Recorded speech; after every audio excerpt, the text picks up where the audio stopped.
Hello friends. अ, जैसा कि आपको पता है दो 5 दिन से जो क्लास है अपनी वो नहीं हो पा रही थी। तो अभी अपन जो है कंटिन्यू अपनी क्लास करेंगे। और सिर्फ हमने एक ही क्लास की थी आई थिंक। उसमें हमने सिर्फ बेसिक्स पढ़े थे। जो अपने बेसिक्स हैं उनको हम आज वापस से रिवाइज करेंगे और बिना किसी देरी के हम आज का जो टॉपिक है उसको स्टार्ट करेंगे। उससे पहले मैं आपको बताऊं कि जो ये हम पढ़ रहे हैं क्लास 11th की जो एनसीईआरटी बुक है उसमें ये चैप्टर है अपना। वहाँ से हम उसको हम क्योंकि मैंने बताया था आपको कि एनसीईआरटी जो समरी जो है वो हम कंप्लीट करेंगे। तो उसी को हम स्टार्ट कर चुके थे लास्ट क्लास में। और सेकंड जो क्लास आपकी ये लग रही है। इसके अलावा जो 11th क्लास के जो स्टूडेंट्स हैं वो भी यहाँ पे अपने नोट्स प्रिपेयर कर सकते हैं क्योंकि ये उनके लिए भी काफ़ी आसान होने वाली है। और उन्हीं की बुक से हम पढ़ रहे हैं क्योंकि तो उनके लिए समझने में बहुत कठिनाइयाँ बहुत हायर लेवल की नहीं होने वाली।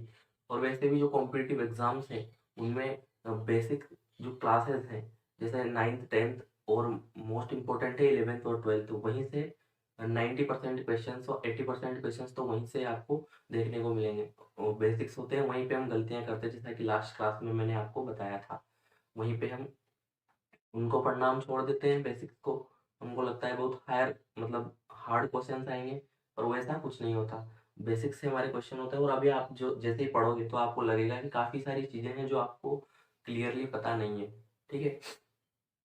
जो अभी भी बुक में बाकी है, चाहे हमने 11th 12th में जब वो पढ़े थे, चाहे वो नोट्स पढ़े थे कोचिंग जाके, लेकिन फिर भी चीज़ें बाकी हैं क्योंकि उस टाइम पे एक अलग माइंड सेट होता है अपना।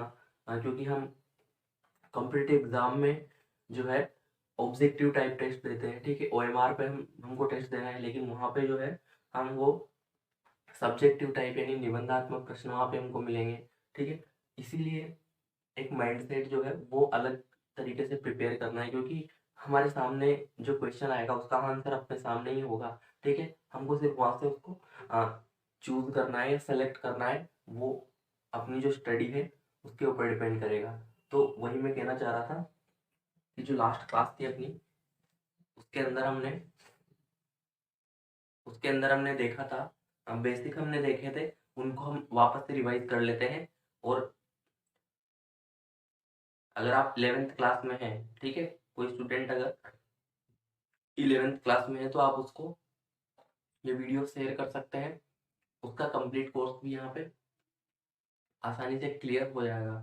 तो हम बिना किसी देरी के बात करते हैं कि जो सेल बायोलॉजी थी ये टर्म हमने पढ़ी, इसके अलावा साइटोलॉजी, दो टर्म हमने लास्ट वीडियो में देखी थी। और उन्हीं दो टर्म को हम वापस से रिवाइज कर लेते हैं यहाँ पे।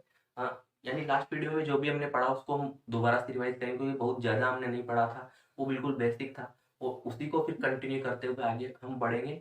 वो ज़रूरी है उसको वापस से क्लियर करना। तो जो सेल बायोलॉजी जो टर्म है और साइटोलॉजी जो टर्म है, सेल बायोलॉजी के बारे में मैंने पहले भी आपको बताया था कि study of cell division and cell cycle, यानी कि जो ये है सेल बायोलॉजी। सेल बायोलॉजी एक प्रकार की शाखा है बायोलॉजी की, है ना। ठीक है, इट्स ब्रांच ऑफ साइंस। तो इंग्लिश वाले और हिंदी दोनों लैंग्वेज में हम पढ़ेंगे क्योंकि दोनों टाइप के जो स्टूडेंट हैं बाइलिंगुअली, इसीलिए हम पढ़ते चले जाएंगे और दोनों को आसानी होगी समझने में भी। ठीक है। और अगर आप नोट करना चाहें तो आप अपनी लैंग्वेज में उस चीज़ को नोट कर सकते हैं। लेकिन जो मैं यहाँ पे लिखाऊंगा उसको पहले इंग्लिश में लिखाऊंगा और हिंदी में उसको ट्रांसलेट भी करूंगा, उसके अलावा समझाऊंगा आपको क्लियरली। और एक और जो खास बात है कि ये जो सब्जेक्ट है साइंस, ठीक है, तो इसमें इंग्लिश में पढ़ना ज़्यादा बेटर होता है मेरे ख्याल से और आसान भी होता है। और सिंपल सी बात है, जैसे मैं आपको इंग्लिश में लिखाऊंगा, आप इंग्लिश में नहीं लिखना चाहते हैं तो मैं वो जो टर्म है उनको हिंदी में भी नीचे लिखूंगा। इससे आपका जो हिंदी मीडियम वाले हैं उनका भी आसानी से क्लियर हो जाएगा। तो cell biology study of cell division and cell cycle. तो इसमें क्या होता है कि ये जो है एक शाखा है जीव विज्ञान की या ब्रांच ऑफ बायोलॉजी है। उसके अंदर हम अध्ययन करते हैं सेल डिवीजन यानी कोशिका विभाजन का और सेल साइकिल यानी कोशिका चक्र का। ठीक है, जो कोशिका है अपनी लाइफ साइकिल जो है कैसे कैसे पूरी करती है, किस प्रकार से विभाजन होता है। दो प्रकार के विभाजन हमको पढ़ने हैं, आपके टॉपिक भी है सेकंड ग्रेड में भी।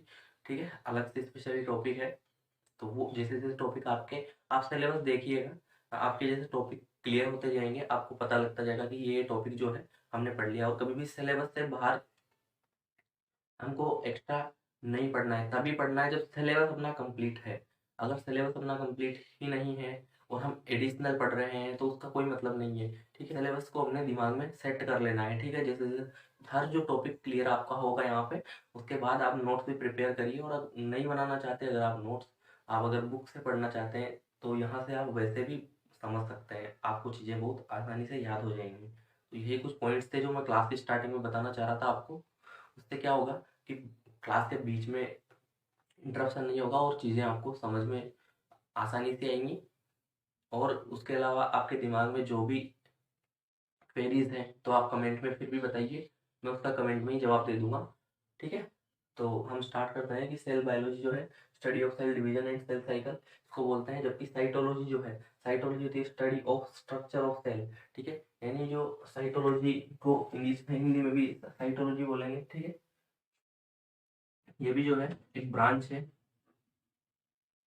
ये भी एक ब्रांच है बायोलॉजी की, यानी एक शाखा है जीव विज्ञान की। उसके अंदर हम स्टडी यानी अध्ययन करते हैं स्ट्रक्चर ऑफ सेल का। के अंदर जो है हम अध्ययन करते हैं कोशिका की संरचना का। ठीक है, कोशिका की संरचना का हम यहाँ पे अध्ययन करते हैं। तो ये आप नोट कीजिए। अब अगर आप करना चाहते हैं या फिर लास्ट क्लास में आपने कर ली तो कोई प्रॉब्लम नहीं है, वरना जो ये जो वीडियो है फर्स्ट टाइम देख रहा है तो उसको पिछली क्लास देखने की जरूरत नहीं है। अगर आप चाहते हैं तो देख सकते हैं, वरना मैं यहाँ पे रिवाइज करवाऊंगा। लेकिन इसके बाद जो है अपनी क्लासेस जो कंटिन्यू चलती जाएंगी तो उसको आप देख सकते हैं।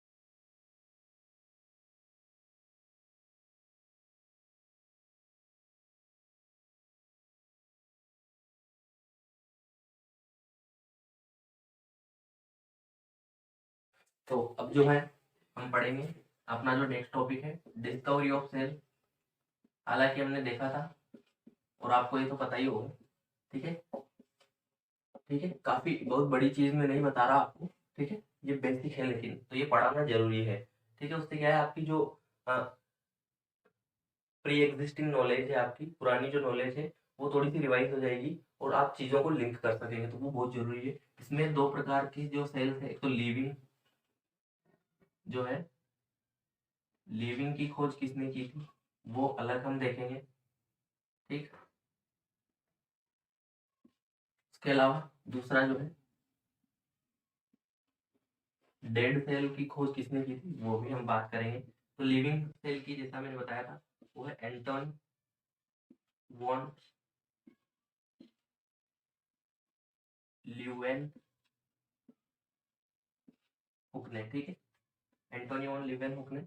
और ये जो खोज की थी इन्होंने टीथ स्तंभ के अंदर।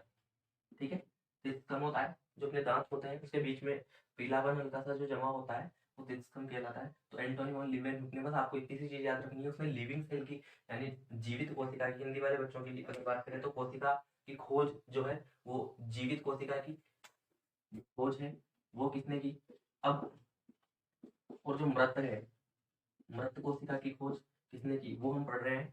एंटोनी वॉन ल्यूवेन का इसका हिंदी में नाम भी यही है, एंटोन वॉन ल्यूवेन हॉक। ठीक है, और तिस्कम यानी दांतों की जो गंदगी होती है उसके अंदर इसने जीवित कोशिका को खोजा था। उसके अलावा डेड सेल की अगर हम बात करें तो वो जो रॉबर्ट हुक है, ये तो आप जानते होंगे।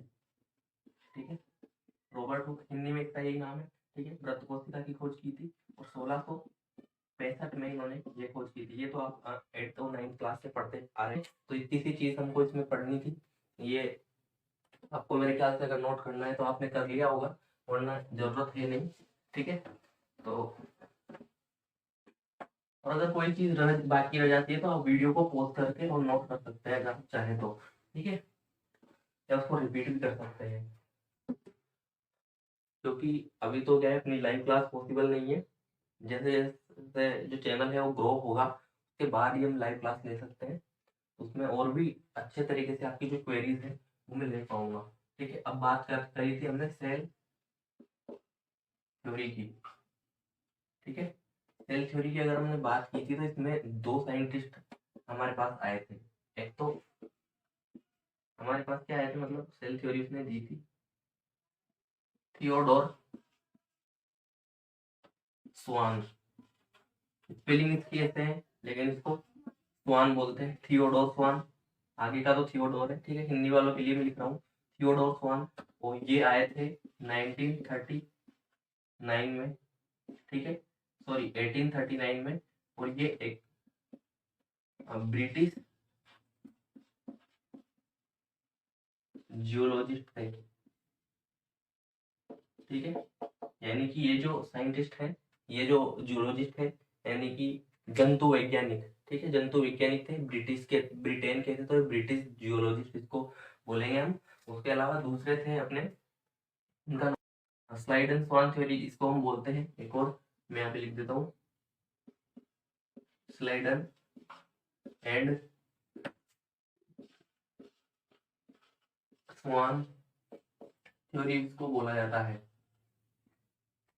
स्लाइडन और स्वान थ्योरी इसको बोला जाता है, हिंदी में इनके यही नाम है, ठीक है। और दूसरा है Matthias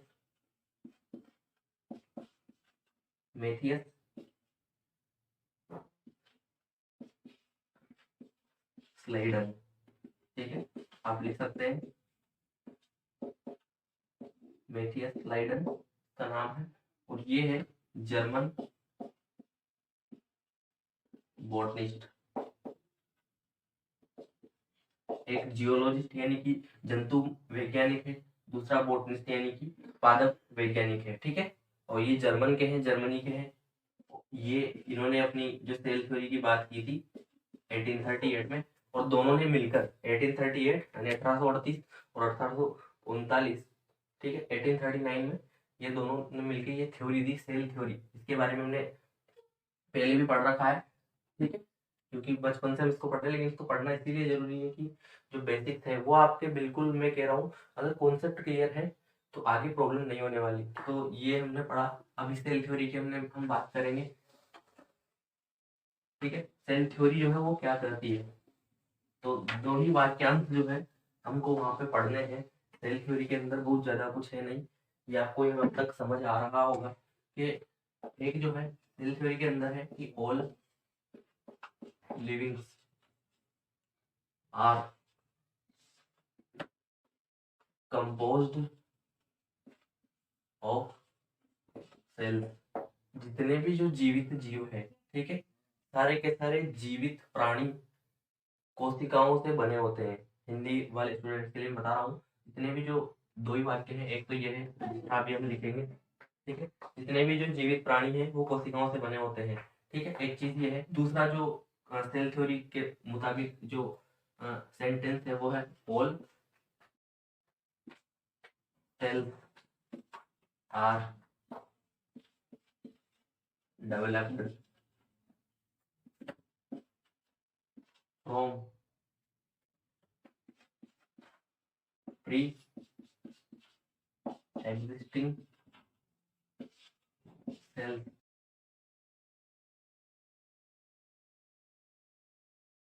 all cells are developed from pre existing cells. तो ये क्या कहना चाहती है कि जितने भी जो सेल्स हैं, जितनी भी जो कोशिकाएं हैं अपने आसपास, अपने बीच, ठीक है, पुरानी जो हमको दिख रही है अभी, जो प्रेजेंट है, वो सारी की सारी प्री एग्जिस्टिंग सेल्स से ही डेवलप हुई। यानी उनका विकास जो है पुरानी अस्तित्व में जो कोशिकाएं थी उन्हीं से हुआ। यानी पुरानी कोशिकाओं से नई कोशिकाओं का निर्माण होता है। सीधी बात ये बोलना चाह रहा है, ठीक है, कि जो पुरानी कोशिकाएं हैं उन्हीं से नई कोशिकाएं का निर्माण होता है। और जो सारे के सारे जो जीवित जीव है वो कोशिकाओं से ही बने होते हैं। बस ये दो मेन सेंटेंस आपको याद रखने हैं, ठीक है, तो आपका काम हो जाएगा। फिर अभी हम बात करें अगर एक और चीज जो यही की यही मैं आपको बता देता हूँ, तो वो इसी से रिलेटेड है, क्योंकि ठीक है। और एक जो सेंटेंस है ओमनिस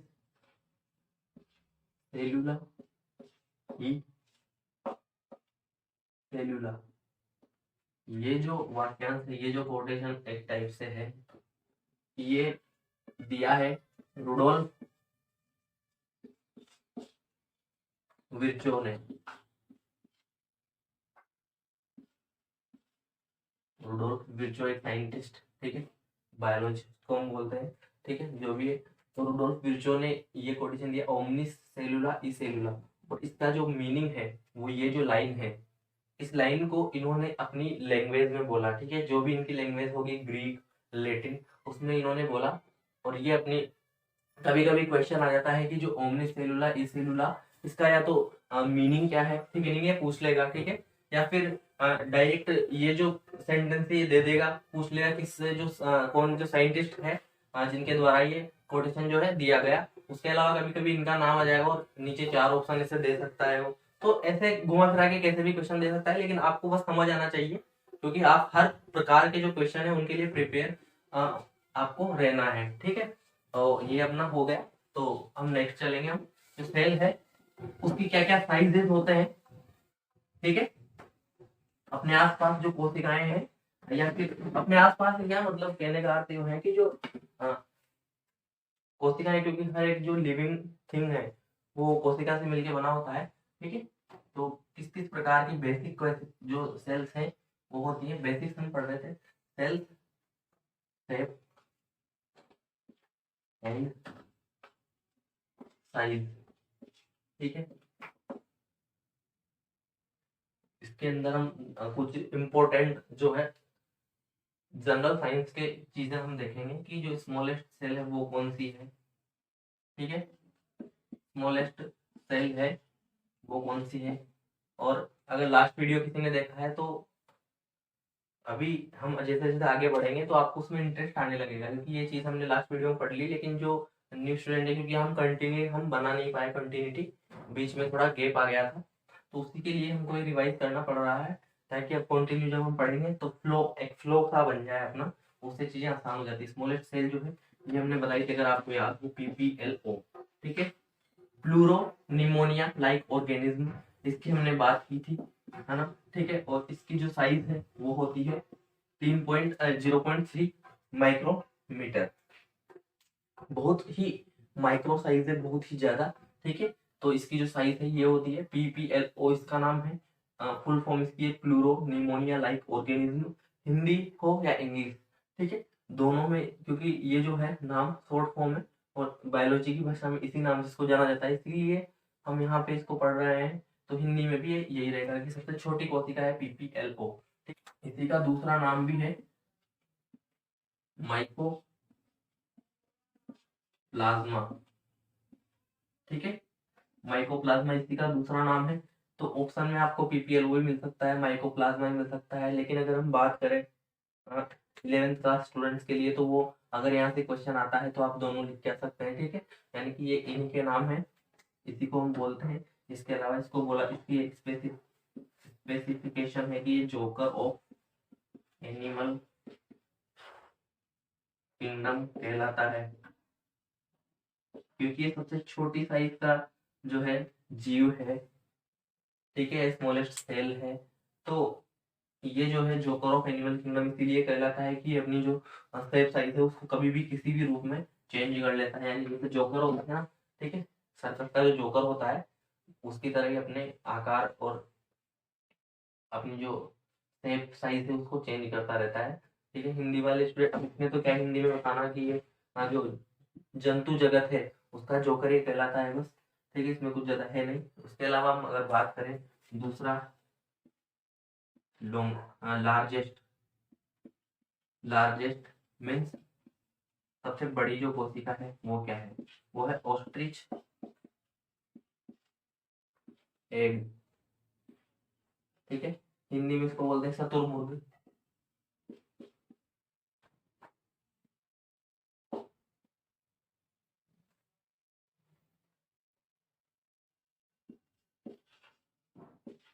शुतुरमुर्ग का अंडा जो है वो सबसे बड़ी कोशिका है, ठीक है, ये आपने नोट की होगी। थर्ड हम इधर देखते हैं पॉइंट, वो है लॉन्गेस्ट,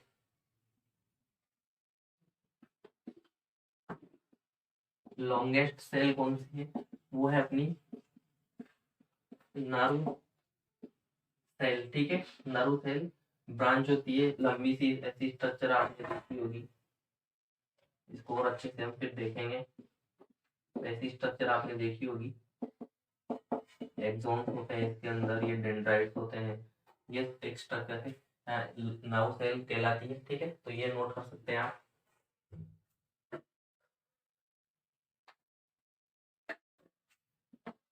इसके अलावा अगर आपको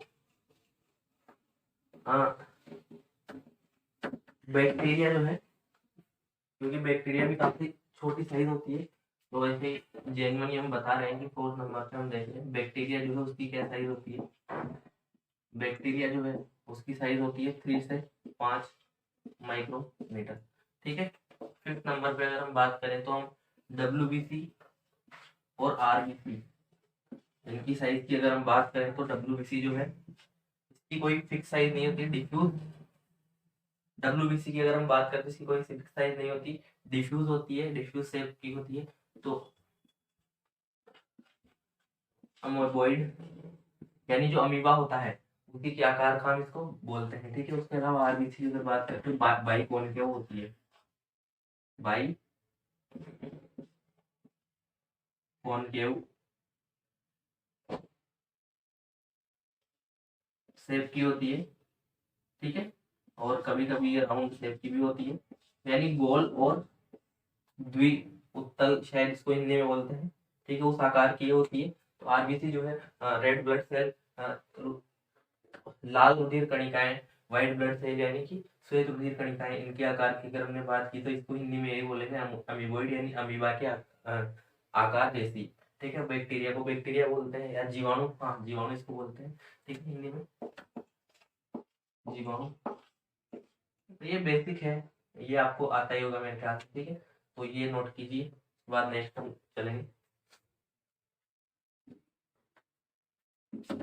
अब जो है इम्पोर्टेंट टॉपिक अपना स्टार्ट होने जा रहा है, और लास्ट क्लास में हमने ये टॉपिक पढ़ा भी नहीं था।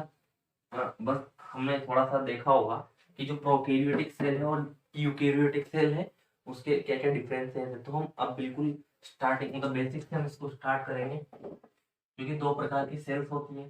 ठीक है। सेल्स होती है वो दो प्रकार की होती है। ठीक है। एक हमने पढ़ी, हाँ मैं पहले बता देता हूँ, प्रोकैरियोटिक, दूसरी जो है यूकैरियोटिक। ठीक है। एक और जो वर्ड है यहाँ पे, ये जो वर्ड है कैरियोटिक, ये कहाँ से आया, कैरियोन से। कैरियोन इसका मतलब होता है न्यूक्लियस। ठीक है। न्यूक्लियस हिंदी में बोलते हैं केंद्रक। ठीक। और जो प्रो है, प्रो मतलब ये जो वर्ड है इसका अर्थ है यहाँ पे पुराना, इंग्लिश में बोले तो प्रिमिटिव। ठीक है। यानी कि जो पुराने टाइप के जो न्यूक्लियस थे उसमें क्या होता था कि न्यूक्लियर मेम्ब्रेन चारों तरफ नहीं होती थी, और इसके अंदर जो मटेरियल भरा होता है न्यूक्लियस के अंदर जो भरा होता है, ठीक है, न्यूक्लियोप्लाज्म उसको हम बोल सकते हैं। ठीक है। न्यूक्लियोप्लाज्म जो है वो पूरी सेल में बिखरा पड़ा होता था, कोई चीज की यहाँ है कोई चीज वहां है, यानी कोई बाउंड्री नहीं होती थी, स्पेसिफिक एरिया नहीं होता था। इसी के कारण ये होता था, और ये प्रोकैरियोटिक सेल्स कहलाती थी। यानी जब स्टार्टिंग में जब कोशिकाओं का विकास हुआ होगा, ठीक है, जब स्टार्टिंग में वो बनी तो वो उनके अंदर इतनी इवोल्यूशन नहीं हुआ था, लेकिन धीरे धीरे जरूरत के अनुसार उनके अंदर इवोल्यूशन होता चला गया, यानी उनका जो है विकास यानी डेवलपमेंट होता चला गया। ठीक है। तो लेकिन उस टाइम की अगर बात करें तो उस टाइम पे जो कोशिकाएं जो भी जीव बने हुए थे वो प्रोकैरियोटिक सेल से यानी बने हुए थे, और वो उनमें कुछ इस प्रकार की जो स्ट्रक्चर थी वो अंदर पाई जाती थी, जिसके अंदर जो न्यूक्लियस है उसके चारों तरफ जो मेम्ब्रेन है वो नहीं होती। तो स्पेसिफिक सेल में, स्पेसिफिक एरिया में हम न्यूक्लियस को नहीं पहचान पाते थे। ठीक है। जबकि अगर बात करें यूकैरियोटिक, यानी कि ये जो है ये मॉडर्न जो है या न्यू इसको हम बोल सकते हैं।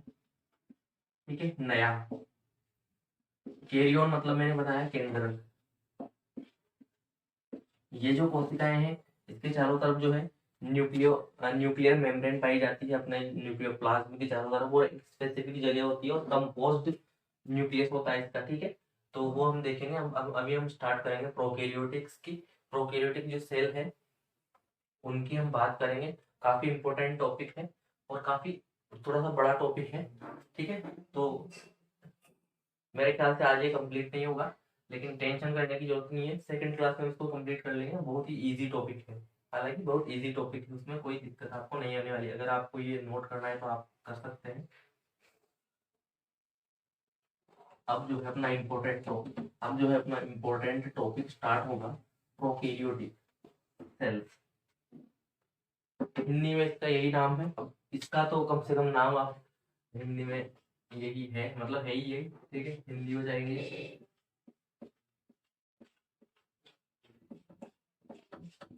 प्रोकैरियोटिक सेल, ठीक है, दोनों में यही नाम है इसका, हिंदी में चाहे इंग्लिश में। इसकी अगर हम बात करें तो इसके अंदर क्या क्या जो चीजें, कौन कौन से जो ऑर्गेनिज्म है वो आते हैं। एक तो आता है इसके अंदर बैक्टीरिया, ठीक है, दूसरा इसके अंदर आता है ब्लू ग्रीन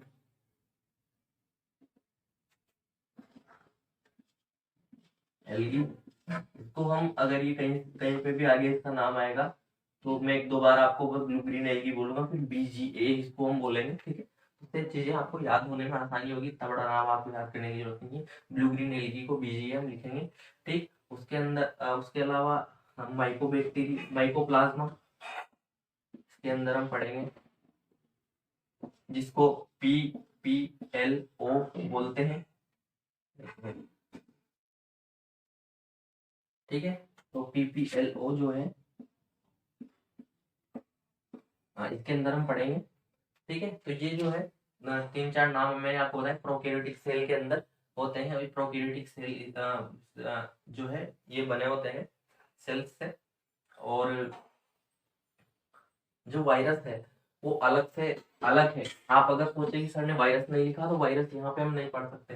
वायरस जो है वो अलग है, वो डेड और लिविंग दोनों तरीके से बिहेव करता है, तो प्योर सेल नहीं कह सकते हम उसको। उसको हम आगे जब वो टॉपिक आएगा तो उसके अंदर हम उसको देखेंगे, वहां पे आपको समझ आएगा आसानी से, ठीक है। तो अगर आपके दिमाग में किसी के दिमाग में आ रहा है कि वायरस क्यों नहीं है, तो वायरस जब वो टॉपिक आएगा तो हम कंटिन्यू उसको बनाए रखेंगे, तब आपको समझ आएगा। तो हमारे साथ बने आप रहिएगा, ठीक है। तो वो क्लियर आपका हो जाएगा। तो ये हमने देखा।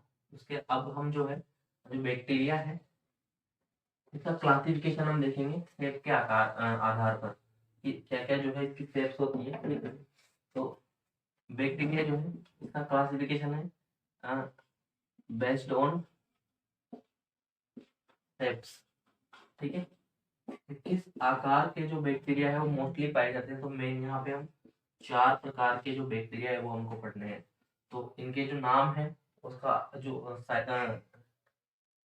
शेप है वो मैं अब आपको बताऊंगा, ठीक है। तो एक जो बैक्टीरिया है वो होते हैं बेसिलस,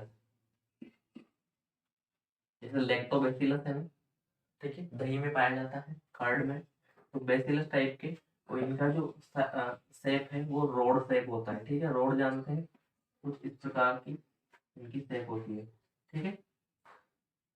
दूसरा जो है कोकस, हिंदी में इनके यही नाम है बेसिलस कोकस, ठीक है। हिंदी वाले अगर सोच रहे हैं तो उनके भी यही नाम है, ठीक है, कोकस। इसका जो आकार है वो होता है स्फेरिकल, स्फेरिकल, ठीक है। स्फेरिकल यानी गोलाकार ही होंगे,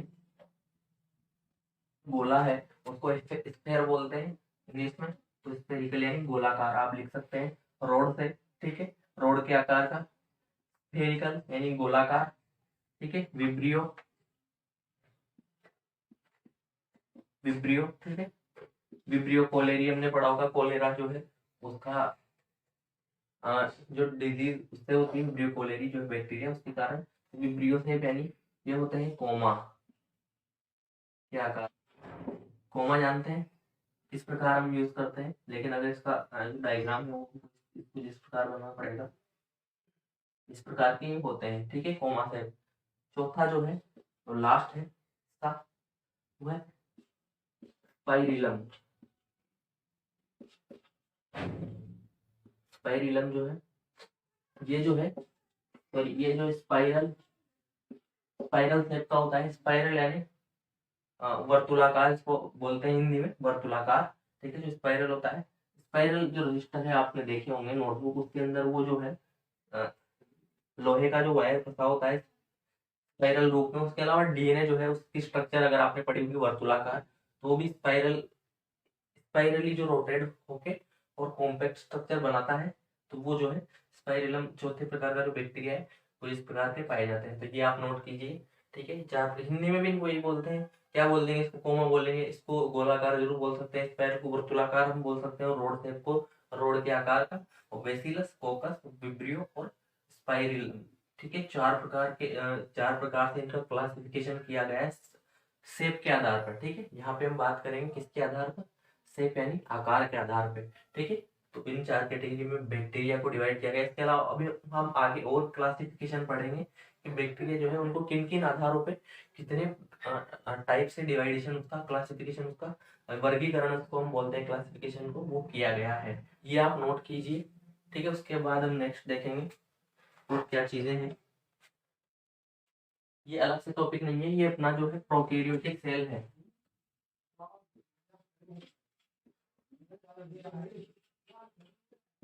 प्रोकैरियोटिक जो सेल है उसी के अंदर अपना टॉपिक चल रहा है, ठीक है। ये बड़ा इंपॉर्टेंट टॉपिक और काफी बड़ा टॉपिक है अभी, ठीक है। नेक्स्ट क्लास में ये कंप्लीट हो पाएगा, लेकिन ये इसी के अंदर क्योंकि बैक्टीरिया है, हमने देखा कि इसके अंदर क्या क्या जो है जीव है वो होते हैं, ये सेल से बने होते हैं, तो उसके अंदर हमने बैक्टीरिया पाया, तो उसके बारे में हमने उसका जो है आकार के आधार पे जो क्लासिफिकेशन है वो हमने देख लिया। अभी हम आगे और भी बात करेंगे ये जो प्रोकैरियोटिक सेल है इसके बारे में, तो आप ऐसे पॉइंट लगा के इनको लिख सकते हैं, ठीक है। तो ये आपने नोट किया होगा। अब हम बात करें कि जो प्रोकैरियोटिक सेल है इसके अंदर जो फ्लूइड भरा होता है, क्योंकि जितनी भी जो कोशिकाएं हैं उनके अंदर फ्लूइड तो भरा होगा, ठीक है। जो द्रव है कोशिका के अंदर, कोशिका द्रव उसको हम बोलते हैं, ठीक है, वो तो भरा ही होगा, और उसी को इंग्लिश में हम क्या बोलते हैं, साइटोप्लाज्म या कोशिका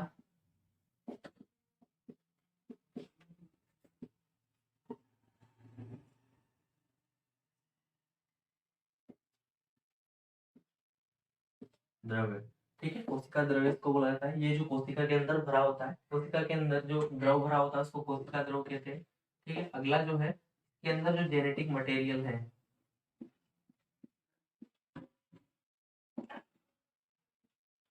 जेनेटिक मटेरियल जो है इसकी अगर हम बात करें तो जेनेटिक मटेरियल में क्या होता है, आरएनए, डीएनए, ठीक है, बेसिक तो यही है।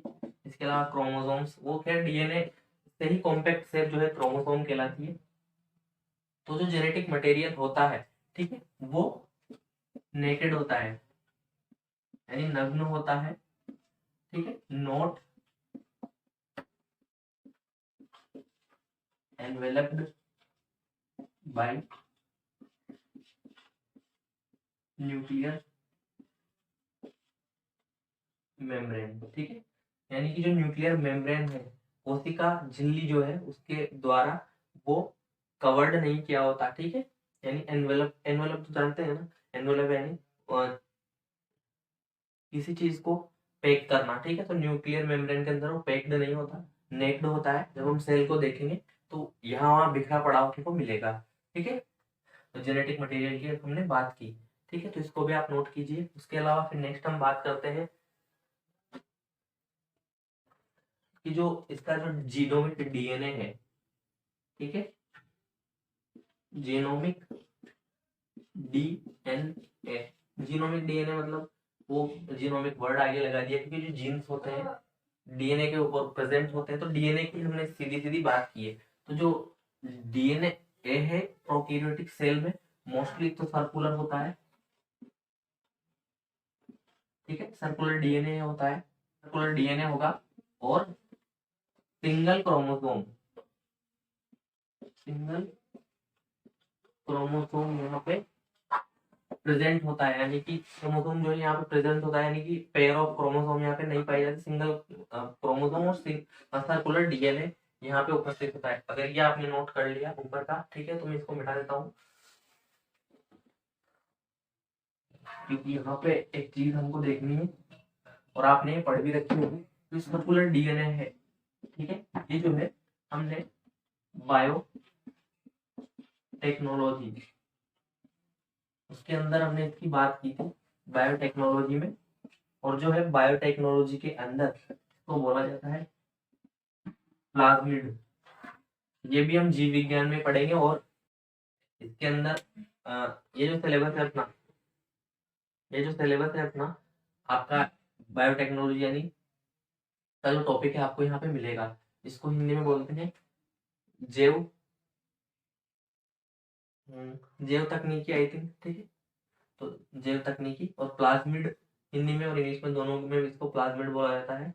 प्लाज्मिड जो सर्कुलर डीएनए है उसको बोला जाता है प्लाज्मिड, ठीक है। और जो प्लाज्मिड है इसके पास एक और चीज आपको पता हो तो, अगर आपने पढ़ी हो बायोटेक्नोलॉजी के अंदर, ठीक है, तो इसके एंटीबायोटिक रेजिस्टेंस जीन उपस्थित होते हैं। एंटीबायोटिक रेजिस्टेंस जीन के पास आपको देखने को मिलेंगे सर्कुलर डीएनए के अंदर। वो खैर एक अलग बात है, जब बायोटेक्नोलॉजी पढ़ेंगे टॉपिक उसके अंदर हम इसकी और बात करेंगे, एक्सप्लेन करेंगे। पर अभी आपको बस इतना याद रखना है, सर्कुलर डीएनए जो है उसको प्लाज्मिड बोला जाता है। इतने छोटे छोटे सर्कुलर डीएनए हैं उनको प्लाज्मिड बोला जाता है, ठीक है। क्योंकि बायोटेक्नोलॉजी जो है उसी के अंदर हम सबसे ज्यादा पढ़ते हैं इकोलाई, एस्चेरिया कोलाई जो बैक्टीरिया है उसी का प्लाज्मिड हमने हायर स्टडीज में पढ़ेंगे, उसी के प्लाज्मिड की स्ट्रक्चर हम देखेंगे, ठीक है। और क्योंकि एस्चेरिया कोलाई एक बैक्टीरिया है तो वो प्रोकैरियोटिक सेल ही तो है, ठीक है। क्योंकि हमने देखा कि बैक्टीरिया जो है प्रोकैरियोटिक सेल है, ठीक है। तो ये ऐसे आप यहाँ से चीजों को मिलाते चलिए, उससे आपके कॉन्सेप्ट जो है क्लियर होते जाएंगे। ये आप नोट कीजिए। फिर हम नेक्स्ट देखते हैं।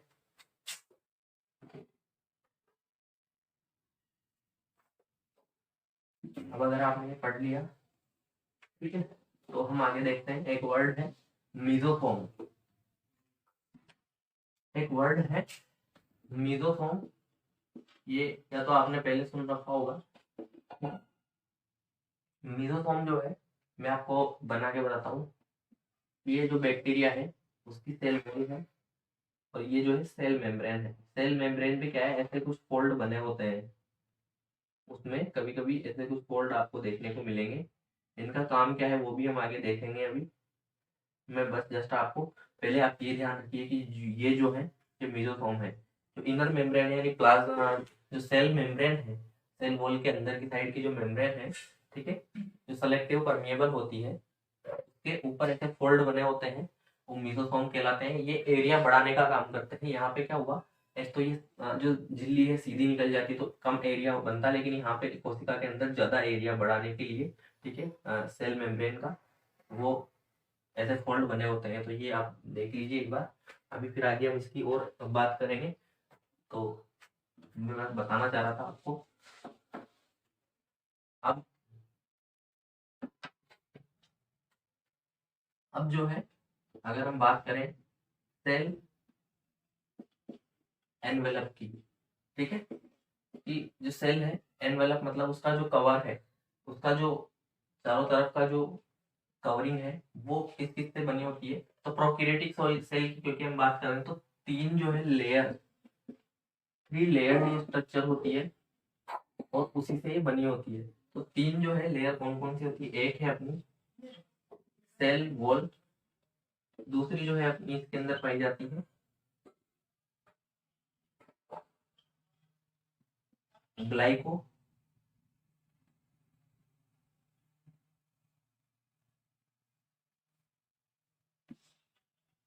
कैलिक्स, ठीक है, ग्लाइकोकेलिक्स। तीसरी जो है सेल मेम्ब्रेन, ठीक है। तो ये पाई जाती है। अब इसके बेसिक बेसिक अगर बात करें तो ये डेड होती है। ग्लाइकोकेलिक्स की भी हम अभी हम बात करेंगे कि क्या इसके उपयोग हैं, ठीक है, और किस प्रकार से ये सेल जो है उसको शेप देती है या क्या इसका काम है। सेल मेम्ब्रेन की भी हमने बात की, ठीक है, सेलेक्टिव परमेबल होती है उसके, और हम एक्सप्लेन करेंगे। तो ये जो तीन है आप नोट कीजिए। अब जो है नेक्स्ट क्लास में जो है हम यहीं से आगे देखेंगे कि सेल वॉल, ग्लाइकोकेलिक्स और सेल मेम्ब्रेन हम पढ़ेंगे, ठीक है।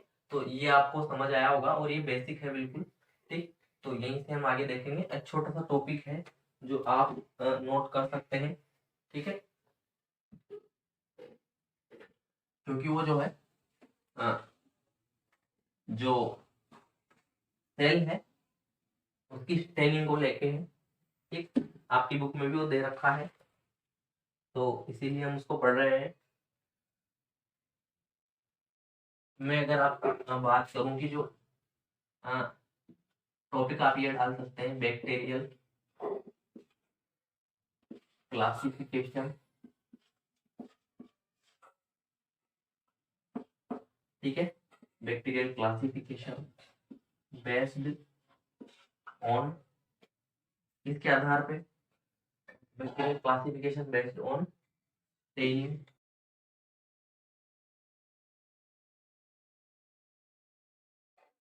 स्टेनिंग ऑफ बैक्टीरिया, ठीक है। हिंदी में अगर हम इसकी बात करें तो जो बैक्टीरिया है उनका वर्गीकरण किस आधार पर स्टेनिंग होती है। स्टेनिंग का अगर मैं बात करूँ तो स्टेन आप जानते हैं, स्टेन वैसे दाग को बोलते हैं, ठीक है, इसका प्रयोग किया जाता है लेकिन कलर, ठीक है। यानी कि जब कोशिका की स्टडी हम करते हैं, उसके शेप और साइज की हम स्टडी करेंगे, तो क्या करेंगे कि उसको स्टेन करेंगे, पहले उसको रंग देंगे, तब जब हम उसको माइक्रोस्कोप में देखेंगे तो हर एक जो चीज है, जो उसकी मेम्ब्रेन्स है, वो अगर कलर उनमें हो गया, ठीक है, यानी स्टेन अगर उनका हो गया, स्टेनिंग उनकी हो गई, तो उनको स्टडी करने में, उनके आकार और शेप साइज को स्टडी करने में उनको आसानी होगी, ठीक है। और जो है ये मैं इसलिए बताना चाह रहा हूँ कि जो स्टेनिंग है, ये प्रोसेस जो ये ग्राम साइंटिस्ट थे, ग्राम इन्होंने दिया है, ये भी आप याद रखेंगे। और इम्पोर्टेंट चीज मैं आपको बताऊं कि इसी आधार पे जो ग्राम की स्टेनिंग है, इसी के आधार पे जो बैक्टीरिया है, आपने ये नोट कर लिया होगा, यहाँ पे मैं लिख देता हूँ ग्राम,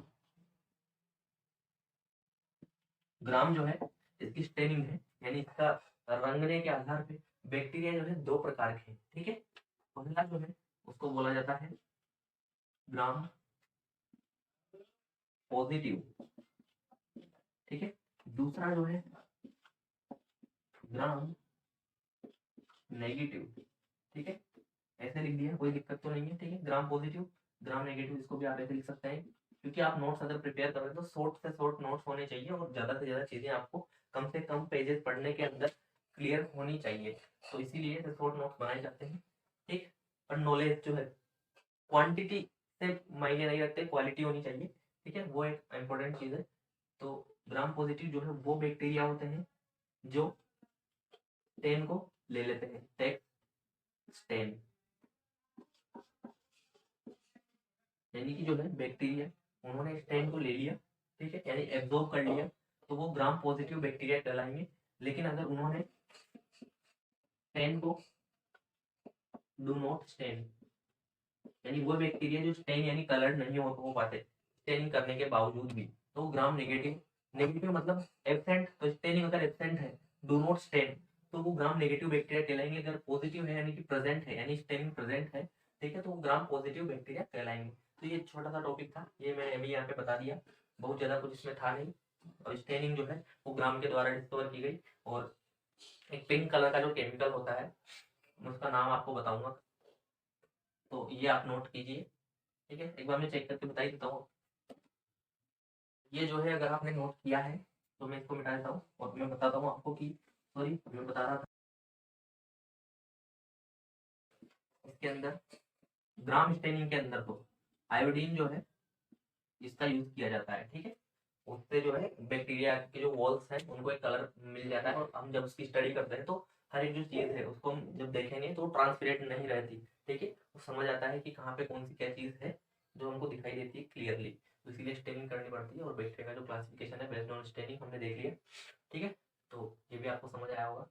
अब ये जो टॉपिक्स है ये सारे, क्योंकि बैक्टीरिया है, प्रोकैरियोटिक सेल है, तो प्रोकैरियोटिक सेल जो है बड़ा टॉपिक है, इसको एक्सप्लेन करने में थोड़ा टाइम और चाहिए। इसके अंदर और छोटी छोटी चीजें हैं क्योंकि हम बिल्कुल क्लियर, हम कुछ छोड़ेंगे नहीं, ठीक है, और बिल्कुल क्लियर इसको करेंगे, ताकि जो है कहीं पे भी आपको दिक्कत नहीं आनी चाहिए। तो वो ये आपने नोट किया होगा, इसको भी आप नोट कीजिए, ठीक है। तो आयोडीन के द्वारा स्टेनिंग की जाती है, ये सब आपने देख लिया। तो आज की जो क्लास है हम यहीं पे फिनिश करते हैं, नेक्स्ट क्लास में फिर हम मिलेंगे।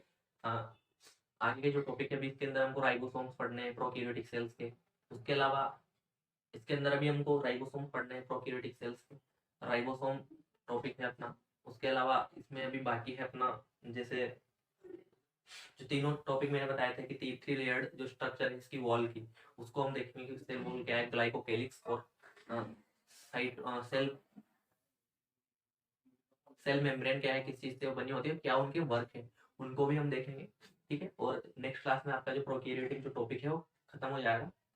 यहाँ से आपको काफ़ी सारी चीज़ें मतलब मिल रही है और फ्री ऑफ कॉस्ट मिल रही है, तो उसका आप लाभ उठा सकते हैं। ऐसा नहीं है कि अगर ये चीज़ें फ्री ऑफ कॉस्ट हैं तो इनकी कोई वैल्यू नहीं है या फिर ये बहुत ही नॉर्मल है, ठीक है। बेसिक्स है, ये अगर आपके क्लियर हो जाएंगे तो फिर आगे आपको दिक्कत नहीं आने वाली। तो इसी के साथ फिनिश करते हैं अपनी क्लास को, ओके।